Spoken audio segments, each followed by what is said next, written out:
Today on the Topping Show, Matt Walsh claims that the trans agenda is losing. Jesse Waters' monologue on the trans gunman goes viral on social media. DC Mayor Bowser admits that Trump cleaning up DC did work. The Mustang GTD is so wide that it should have truck lights. And Ford issues 4 recalls affecting 1.7 million vehicles. All of that and much more on the Topping Show.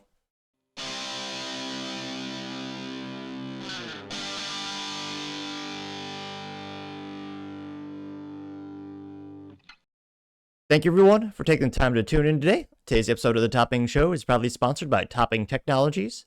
Topping Technologies is an IT, value-add reseller, and services company with a special proficiency IT security.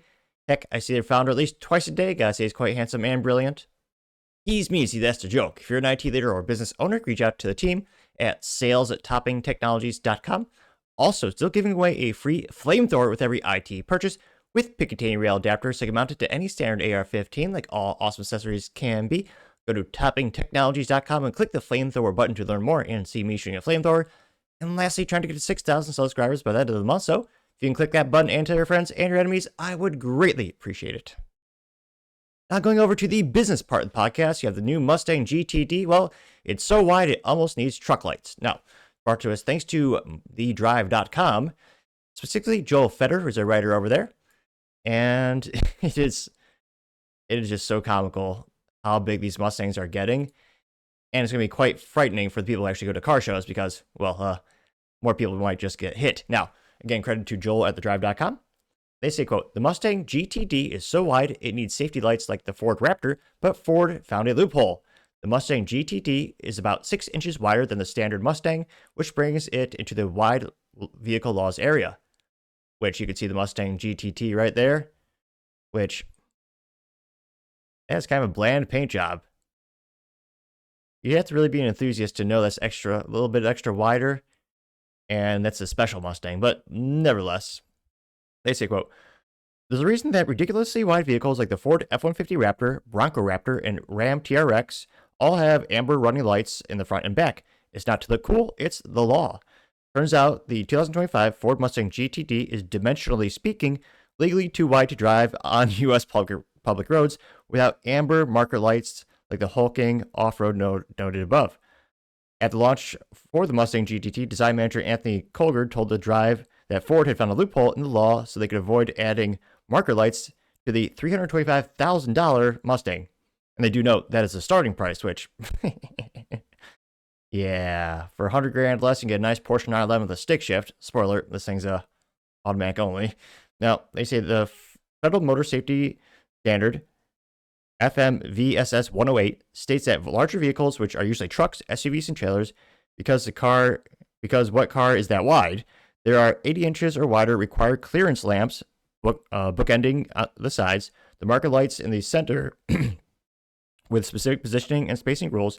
Ironically, it's about visibility, which it's hard to miss the behemoth on the road. Here you see the rear of that Mustang right there, which, I mean, Ford Mustangs have looked good and bad throughout the years. This is by far, yeah, definitely not one of the good-looking ones. Now, they say the Mustang is about 75 inches wide. Typically, the Mustang GTT is 6 inches wider, measuring 81.8 inches, which translates to borderline carbon-like proportions. Theoretically, that meant the Mustang GTD needed amber marker and clearance lamps. The team wasn't stoked, went looking for a way out of the situation and found one. Mr. Collard said it turns out the lamps are required typically on trucks and large vehicles because they're considered dual purpose vehicles when you homologate them. This means that the vehicles can be bought by companies and both registered and used as work vehicles.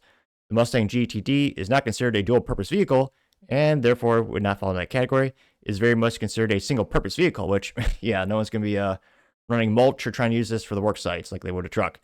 They say, notably, I asked what happens if you own a racetrack and suddenly the GTD is now a work vehicle. He said that someone could buy that if they own a company or even have the company buy it and own it, but, quote, it is not a work vehicle. It's not like a big truck or lorry or something else. You're not going to tow anything with it. You're not, which I can't help but think as soon as he says no one's going to do that, just for social media provenance alone and stupidity, someone like Whistling Diesel might do just that, just for shits and giggles. Now, they say that Ford used a real technical interpretation within the FMVSS regulations to ensure the design of the Mustang didn't have to have the pickup truck-like lighting. This author also says, should anyone buy a GTD and use it as a work vehicle, say as a track taxi? Guess this is one heck of a loophole.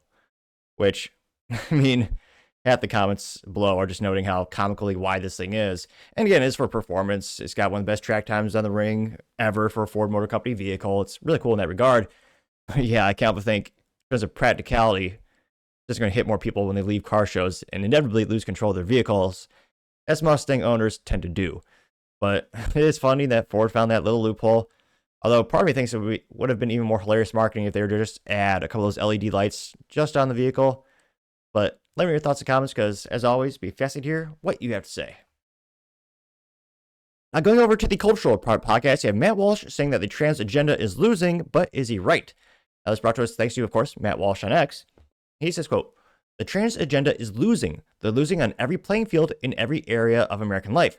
We've defeated them politically, we defeated them culturally, but understand this, now is precisely the moment when trans militants are the most dangerous. They've lost. The game is over. Now they are more desperate than ever, more full of hatred and anger than ever. They're going down, but they'll take as many sane, normal people with them as they can. It's going to get worse from here. Be on your guard," unquote. Getting 1.9 million views and 57,000 likes, which is quite a few to say the least. Though, not to brag, I did get 3 likes on a video last week.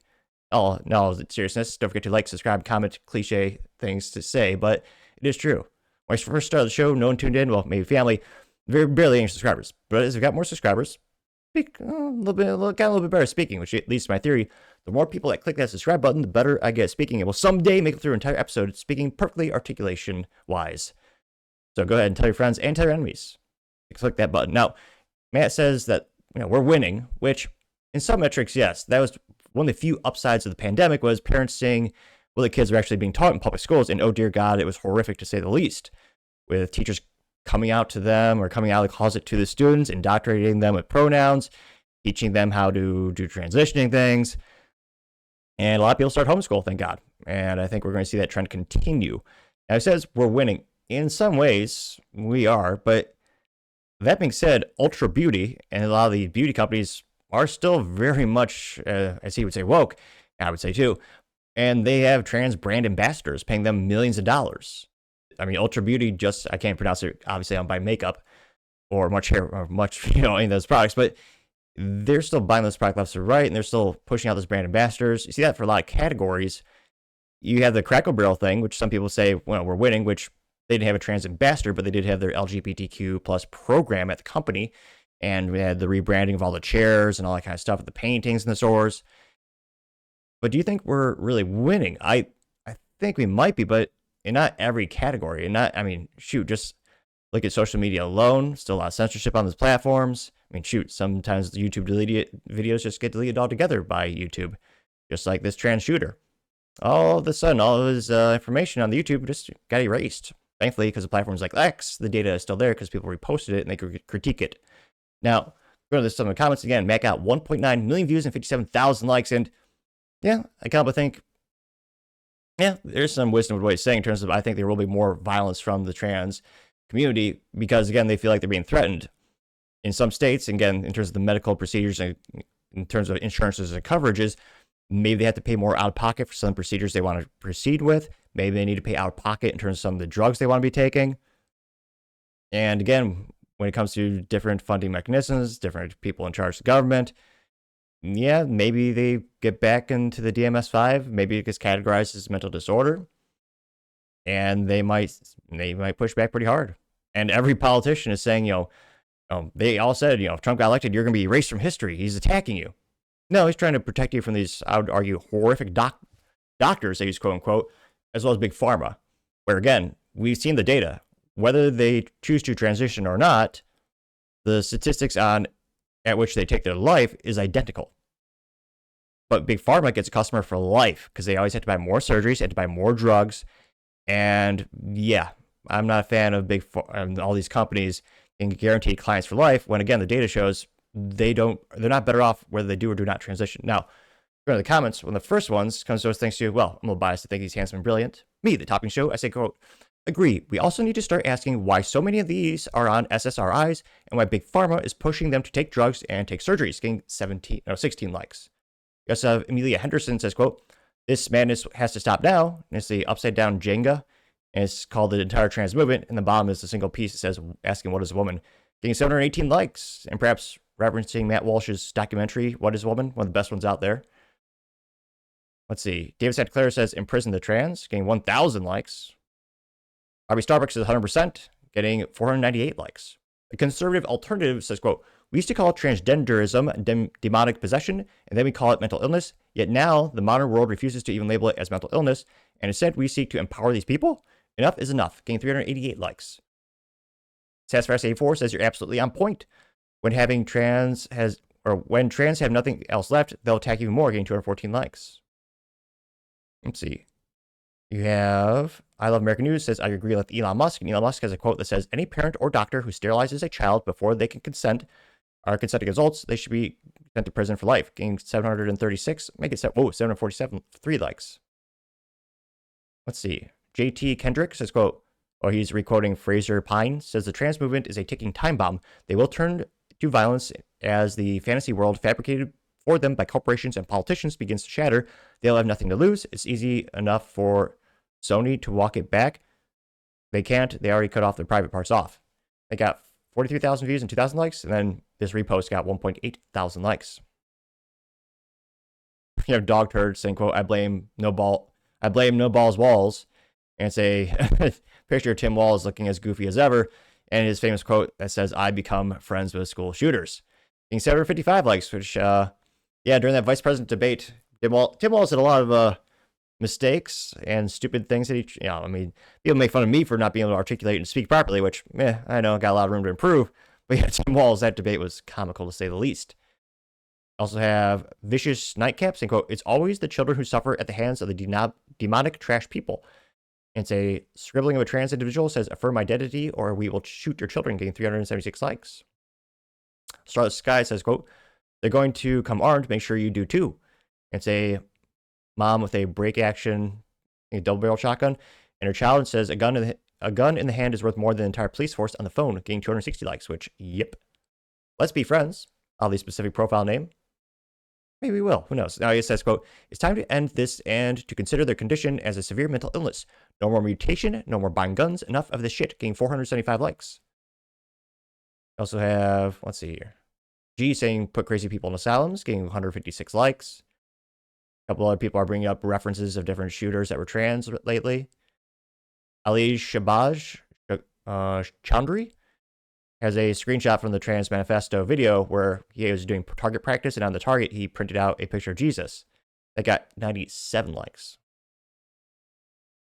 And a couple more memes. One of the politicians from Minnesota, which I purposely mispronounced as a slight to that weak conquered state. One of the representatives has a t-shirt on that says protect, then has a K-bar knife and says trans kids, getting 2 likes.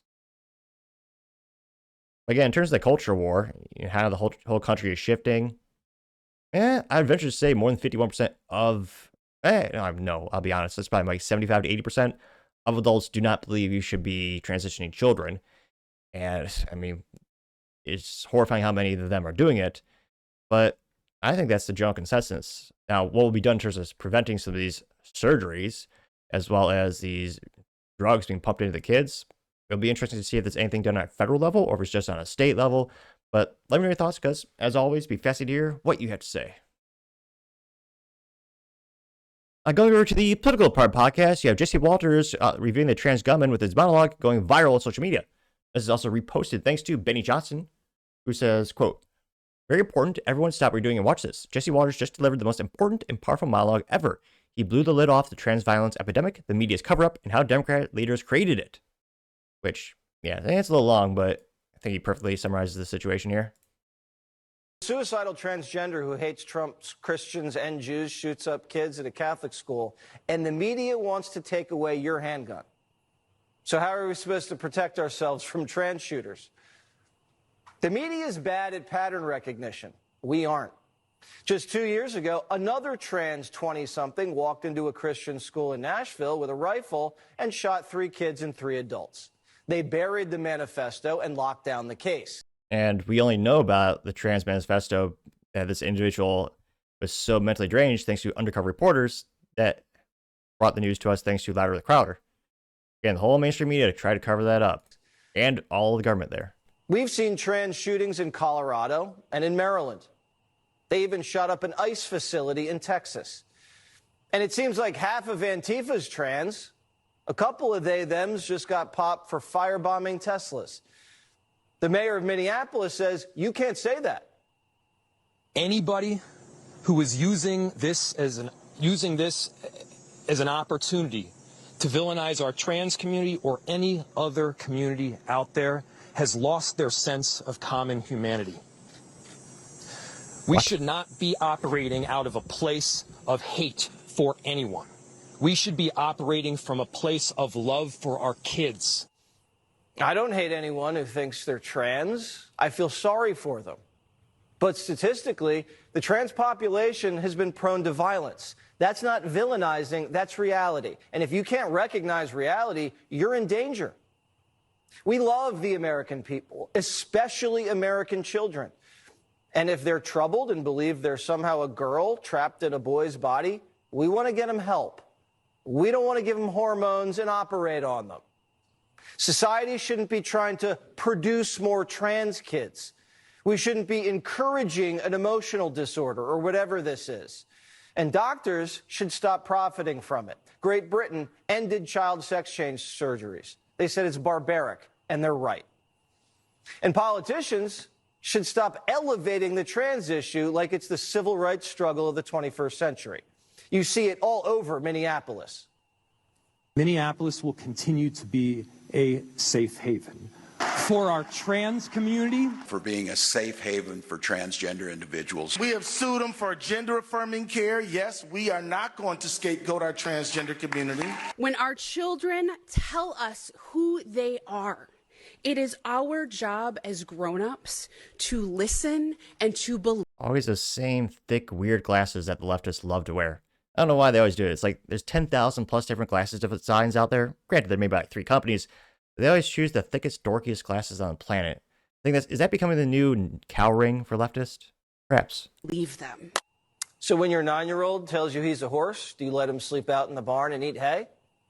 What are we doing here? Just a few years ago, the psychiatric community classified transgenderism as a mental illness.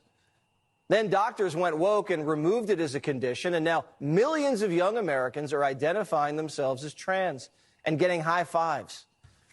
When someone has an illness, we should treat it instead of affirm it. We don't celebrate schizophrenia. We don't encourage depression. Teenagers are confused. Sometimes these things are just a phase. And if they're not, all right, then a grown man can wear a dress. If he wants to do that in America, he has that right.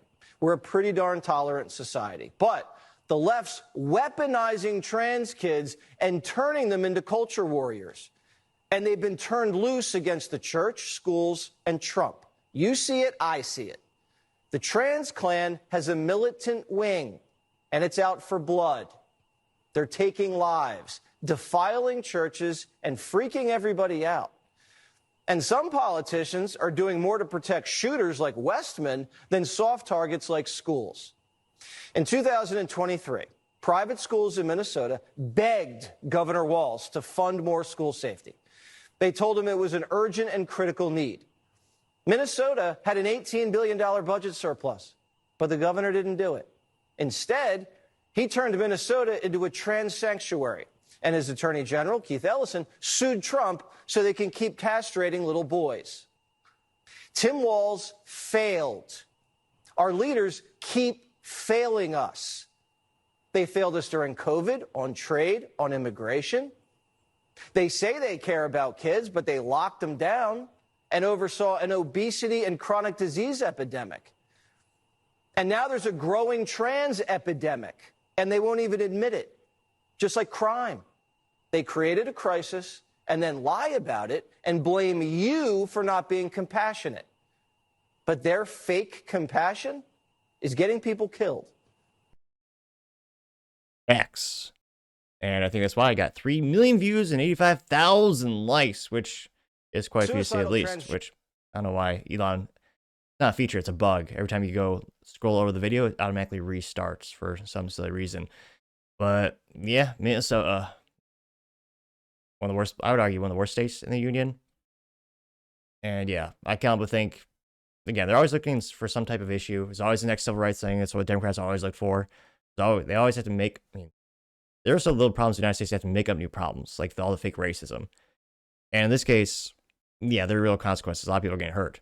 They're pushing these drugs and these surgeries on kids where there's no long-term studies. Kids cannot consent. And I think the only way to stop this is going to be astronomical, a wave of lawsuits against these morally vacuous, evil doctors who keep assigning these drugs to these kids, who keep butchering them, literally, with surgeries. And again, a lot of these kids are going to grow up, they're going to be angry, rightfully so, that their parents and the government screwed them over so much. And I think there's going to be a lot of lawsuits, a lot of malpractice lawsuits.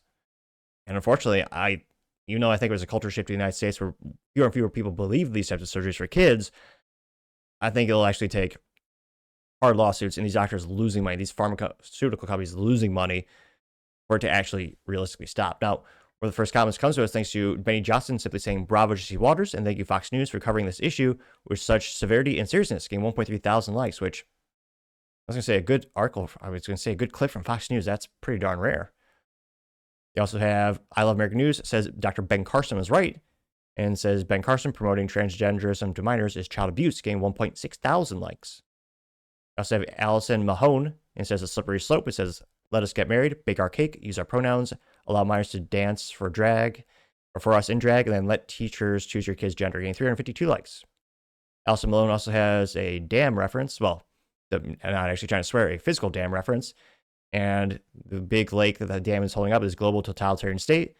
The dam is called American Gun Owners, and the bottom is humanity, getting 33 likes, which, yeah, the United States is very unique in that we're basically the only place on the planet where you have God-given rights in terms of being able to defend yourself.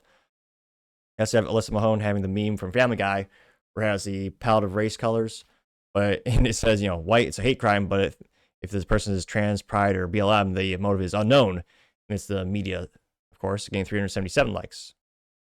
Phil H says Denver shooter, trans, Aberdeen shooter, trans, Nashville shooter, trans, Georgia shooter, trans, Philadelphia shooter, trans, Iowa shooter, gender fluid, Uvalde shooter, trans, Colorado shooter, trans, Minnesota shooter, trans, but a redneck when they are 15, they are the problem. I scroll, getting 757 likes. Let's see. We also have Andrea Elliott, who has a Canadian flag in her profile. Heaven forbid, I hope she's not stuck in that totalitarian hellhole. Now, she has simply a infographic. It says mass shooter rates by demographic 2015 to 2025, and they specify public instance with 4 or more fatalities expressed by rates per million. And first one is trans non-binary biological male at 0.769, trans binary biological female 0.667, Asian men 0.408, black men 0.198, white men, here it's actually hard to see that on screen because of the camera there. White men is 0.176, Asian woman 0.097, Hispanic men 0.094, getting 225 likes. I was gonna say she's getting all the memes are from Miss Mahone. You have a couple more people bring up demographics or charts of mass shooting rates by demographics. Let's see. Also have Truth is Freedom saying, quote, "When genuine transgender people were in one in 10,000, we never saw them involved in mass violence, but now we're seeing multiple cases in recent years. The current crop of transgender people aren't that rare individuals with genuine gender dysphoria. They're mostly people who are mentally ill who've latched onto gender identity as an explanation for their problems. Socially isolated individual radicalized by online communities. People with serious psychological disorders being told that their delusions are valid. Young people caught up in the social contagion who are fundamentally unstable. Instead of treating serious mental illness, we are affirming people who are clearly psychologically unstable. We're telling delusional, angry, isolated people that their problems are society's fault for not accepting them. The transgender movement has become a magnet for mentally ill, potentially violent people who are being encouraged rather than treated, getting 846 likes. We the People says trans people are mentally ill. Feeding into their delusions isn't helping them. It makes them dangerous to society, getting 175 likes. We have a couple of picture compilations of the trans shooters throughout the past couple of years. Also have Jay Reeves with an article from New York Post, and it says Minneapolis school shooter, I won't say the piece of shit's name, confessed he was tired of being trans and wished he was never brainwashed, getting 22 likes. So it'll be interesting to see, well, what kind of legislation might come from this? How could we prevent this? I mean, obviously the number one way to prevent mass tragedies at schools, arm the teachers and stop disarming them. That'd be, me step one, or my suggestion step one. But let me know your thoughts, because as always, be fascinated to hear what you have to say. Other interesting political news, you have DC Mayor Bauer admitting Trump actually fixed DC, which I would never have thought she would say that. Now, this brought to us thanks to Mr. Dom Luker over at X. He says, quote, "Breaking Democrat Mayor of DC, Muriel Bowser, came out to support President Trump for cleaning up the city." Which, again, I don't think we see this in our lifetime. I'm so flabbergasted. Someone politically different from Trump actually giving him accolades and saying he did something good. That's almost unfathomable. It happens so rarely. And we greatly appreciate the surge of officers that enhance what MPD has been able to do in this city. The most significant thing that we are highlighting today is the area of crime that was most troubling for us in 2023. Now, we have driven it down over the last years, No. but I'm going to get my glasses so I can make sure. Yeah, they driven it down because they redefined some crimes. Yeah. So, you're kind of lying there. I can see it correctly. But Always with the glasses. for carjackings, the difference between this period, this 20-day period of this federal surge and last year represents a 87% reduction in carjackings in Washington, D.C. We know that when carjackings go down, when the use of gun goes down, when homicide or robbery go down, neighborhoods feel safer and are safer. So this surge has been important to us for that reason. So pretty surprised, actually giving Trump some accolade, actually giving him some praise, saying he did a good thing. Pretty rare. Appreciate it.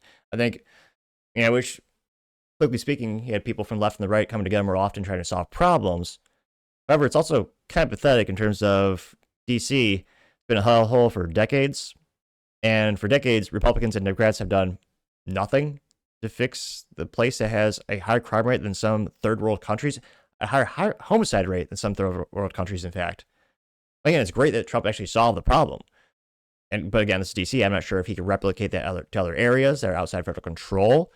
But yeah, good to see you're actually giving him some praise, being appreciative of him fixing her mess. Now, my concern, I do wonder, how long can DC be safe? Because I do wonder, how long does the average civilian want military personnel in their area? Some people might be intimidated by that. Some people might be appreciative that the crime is going down. Maybe they want them to be longer. I think it is a timing thing. The longer they're there, the more uneasy you are. It also begs the question, what is DC police doing for decades? Presumably they had jobs and they're doing something. But again, with the crime rates, not so much. So let me know your thoughts. Do you think, will this actually be replicated in other places? Would you want that? Let me know, because as always, be fascinated to hear what you have to say. Actually, we'll do one or two comments here. The first one's from Raj. Simply has the Mr. Bateman meme getting 28 likes. The bunny hat, or the bunny rabbit hole, says, once again, Trump was right. Got Tony Stark GIF getting 147 likes.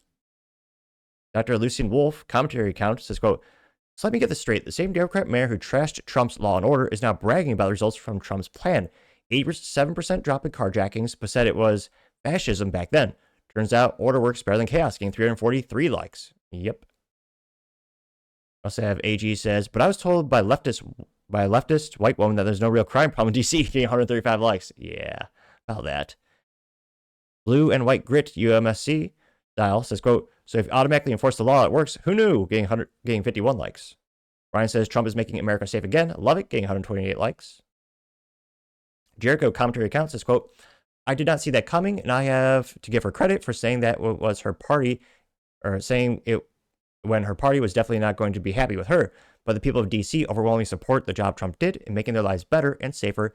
It wouldn't have gone well had she trashed him, getting 190 likes, which, yeah, there's some truth to that. Perhaps she's just doing this for self-preservation. You also have Delete Your Handler says, the simulation got so sloppy they made Democrats mayor thank Trump for fixing his city. She helped collapse. She didn't flip sides. She read the patch notes. This isn't bipartisanship, it's damage control. When the ritual fails, the mouthpiece panics, and suddenly the same leaders who blamed you for crime are praising federal surge spells just like they discovered law enforcement. Welcome to the rerun, a new season, same spellcasters, different scapegoat. We're not witnessing politics, we're watching NPCs glitch into gratitude. Getting 90 likes. Fair point. Let's see. Betty's Boop says, wait, what? Did hell freeze over? Getting 21 likes. But let me know your thoughts and comments, because as always, be fascinated to hear what you have to say. Going over to the business blunder of the day, Ford issuing 4 recalls affecting 1.7 million vehicles as they somehow get even more unreliable, which I didn't think that was possible. Now, this brought to us thanks to Motor1.com, specifically Anthony Elans, who's a writer over there. And they say, quote, Ford issues 4 more recalls affecting 1.7 million vehicles. With 108 recalls so far, Ford accounts for nearly 40% of all recalls this year in the United States, which, I mean, that's an accomplishment, though probably not the one Ford is hoping for. I'm pretty sure they're setting records every day with these recalls. Now, Anthony says, quote, Ford's recall nightmare continues with 4 new ones from the National Highway Traffic Safety Administration. That brings the automaker's total recall to the year to 108 by our count. The latest ones affect 1.7 million Ford and Lincoln vehicles across a wide range of years and models, dating back to 2015. So far this year, the automaker accounts for nearly 40% of all recalls, and we can only expect that there'll be even more soon. Here's a breakdown of Ford's 4 latest recalls. First one is the bad displays, which I covered previously this week, potentially affecting 355,646 vehicles. That's where you try to turn on your Ford F-150, 1, 2, or 350, all of them, and whoops, the instrument panel might just not light up. You also have another one, a brake fluid leak. This is potentially affecting right under 500,000 vehicles, affecting 2015 to 2018 Ford Edge and 2016 to 2018 Lincoln MKX, which looks like that. They say the rear brake jant's hose may rupture, causing a brake fluid leak that can lead to increased pedal travel and longer stopping distances for the driver. Ford hasn't determined the root cause of this failure, although Ford has noticed a reduced repair rate after changing the hose's robustness in 2017. They first learned of that potential issue in March 2021. They will inform owners once there is a fix. One might say the fix would be by Toyota, but that's probably not the fix they want. Now, another one is inoperative taillights, potentially affecting 213,000 vehicles, including the 2025 Ford Explorer and 2025 Lincoln Aviator. These vehicles may have a body control module with improperly soldered components on the circuit board. This can prevent the taillights from illuminating when the trailer is connected to these vehicles' electrical tow connector. They say that owners may experience an issue with the power window and mirror switches, the glove box light, vanity lights, dome lights, alarm, USB chargers, and more. Jeez. They may also receive a trailer error message on the instrument display when the trailer is connected, presumably if the display on the vehicle is working at all. Instead, Ford will notify owners via mail, instructing them to take their vehicle to a dealer for inspection. Tech will replace the module on vehicles with fewer than 9,000 miles. So, if he's got 9,000 miles, you're crap out of luck. Latest recall is going to be faulty airbags. Those faulty airbags potentially affect 100,900 Ford vehicles. It's going to be the 2024 to 2026 Ford Ranger. They say during the deployment, the side curtain airbags may contact the inner reinforcement flange, which is, I thought that was a made-up term from Friends. Flange is a real thing. Apparently, there's a flange on the B-pillar, potentially causing the airbag to tear. That could increase the risk of injury or death during an accident, and affected vehicles fail to meet the federal motor safety vehicle standards. They say that Ford began notifying owners this week will have to take the vehicle to a dealer to install a protective shield for the bag. Which, yeah, not great. And again, Jim Farley, who's again the Ford CEO, he's been noting a lot of these recalls are on older vehicles or vehicles that were manufactured, designed, engineered before his tenure. Again, not going to blame for those vehicles, but as we read here, a lot of them are also newer, and his whole focus was quality. I mean, last year, I think Q3 alone, they spent $840 million just on warranty work, just to repair these vehicles. And again, all these vehicles have between 10 and 30,000 components. Vehicles these days are extremely complex. There's a lot of things that can go wrong. But Ford vehicles tend to have more issues than, well, literally anyone else. Pretty much nearly everyone else combined. By the end of the year, it might very well be that statistically true. But yeah, Ford having yet more recalls on your newer and more profitable vehicles, like their trucks. Gotta say, Ford, once again, you're certainly the business blunder of the day. Thank you, everyone, for taking the time to tune in today. Again, try to get to 6,000 subscribers by the end of the month, so click that button. I greatly appreciate it. Also, give me a thumbs up, thumbs down, or comment. It's a great way to give me some additional feedback, letting me know how I can make the show better and better. Lastly, don't forget to take time to tell your family, tell your friends, tell your coworkers, heck, tell your enemies, tell anyone, everyone. Just stay safe and fight the good fight.